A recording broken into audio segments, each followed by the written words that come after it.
Hello বন্ধুরা, আজকের এই ভিডিওটি একটু ভিন্ন ধরনের কিন্তু অনেক বেশি জরুরি ও বাস্তবধর্মী। কারণ আমাদের সমাজে এমন অনেক পুরুষ আছেন যারা নিজের শরীর নিয়ে অস্বস্তিতে ভোগেন, বিশেষ করে একটি বিষয়, পুরুষাঙ্গের আকার বা দৈর্ঘ্য। এটি নিয়ে অনেকেই চুপচাপ থাকেন, মানসিক চাপ নেন, কিন্তু কারো সঙ্গে খোলাখুলি আলোচনা করেন না। আজ আমরা সেই চুপচাপ থাকা মানুষদের জন্যই একটি ভদ্র, শিক্ষামূলক এবং প্রাকৃতিক ভিত্তিক আলোচনা নিয়ে এসেছি। তুমি যদি এমন কাউকে চেনো কিংবা নিজেই এমন এক ধরনের দ্বিধায় ভোগো, তাহলে এই ভিডিওটি তোমারই জন্য। আমরা এখানে বলবো কোন কোন প্রাকৃতিক উপায়ে তুমি আত্মবিশ্বাস বাড়াতে পারো, শরীরের স্বাভাবিক বিকাশে সহায়তা করতে পারো এবং স্বাস্থ্যসম্মত জীবনযাপন করতে পারো। প্রথমেই আসি একটা গুরুত্বপূর্ণ কথায়। পুরুষাঙ্গের আকার সম্পর্কে ভুল ধারণা আমাদের সমাজে গেঁথে গেছে। সিনেমা, গল্প, বন্ধুদের হেসে বলা কথা, এসব থেকে অনেকেই ভেবে বসে আকার ছোট হলে ম্যাসকুলিনিটি কমে যায়।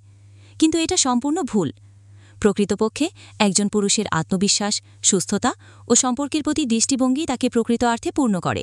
তারপরও যদি কেউ মনে করেন তার শারীরিক গঠন বা দৈর্ঘ্য প্রাকৃতিকভাবে উন্নত হতে পারে, তবে কিছু প্রাকৃতিক উপায়, খাবার এবং ব্যায়াম রয়েছে যা রক্ত সঞ্চালন বাড়িয়ে শরীরের স্বাভাবিক গঠনে সহায়তা করতে পারে। ঠিক সেই বিষয়গুলোই আজ আমরা আলোচনা করব। পুরুষাঙ্গের আকার ছোট মনে হওয়ার কারণ কি? অনেক সময় এটি জেনেটিক বা বংশগত হয়ে থাকে, আবার কারো শরীরের হরমোনাল ভারসাম্য, খাদ্যাভ্যাস বা রক্তপ্রবাহ কিংবা মানসিক চাপ থেকেও এমনটা হতে পারে। নিচে কিছু সম্ভাব্য কারণ দেওয়া হলো। জিনগত বৈশিষ্ট্য, বাবা মা বা পরিবারের সদস্যদের দেহ গঠনের ওপর নির্ভর করে এটি প্রভাব ফেলতে পারে।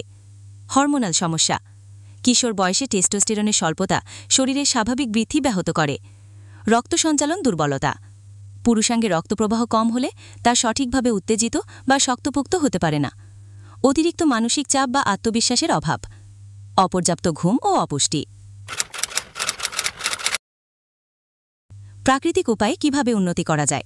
প্রথমে মনে রাখো, কোনো জাদু ওষুধ বা ইনজেকশন এটি রাতারাতি বড় করতে পারে না। বরং যে পদ্ধতিগুলো স্বাস্থ্যসম্মত ও কার্যকর, সেগুলো সময় নেয়, ধৈর্য নিয়ম মেনে চললে ফাল দেয়। নিচে কয়েকটি পন্থা। ১. পুষ্টিকর খাবার খাও। খাদ্যই হলো শরীরের শক্তি। কিছু খাবার আছে যেগুলো রক্ত সঞ্চালন বাড়ায়, হরমোনের ভারসাম্য বজায় রাখে এবং শরীরের পেশিকে শক্ত করে। যেমন বাদাম, বিশেষ করে আখরোট, কাজু, পেস্তা বাদাম, দুধ এবং ডিম হরমোন নিয়ন্ত্রণে সহায়তা করে। সামুদ্রিক মাছ, ওমেগা 3 ফ্যাটি অ্যাসিড সমৃদ্ধ। কলা, রক্তপ্রবাহ বাড়াতে সাহায্য করে। রসুন, রক্তনালীর প্রসারণ ঘটায়। পালং শাক, নাইট্রিক অক্সাইড বৃদ্ধি করে। ২. ব্যায়াম। রক্ত চলাচল বাড়াতে ব্যায়ামের কোনো বিকল্প নেই। বিশেষ কিছু ব্যায়াম পুরুষাঙ্গ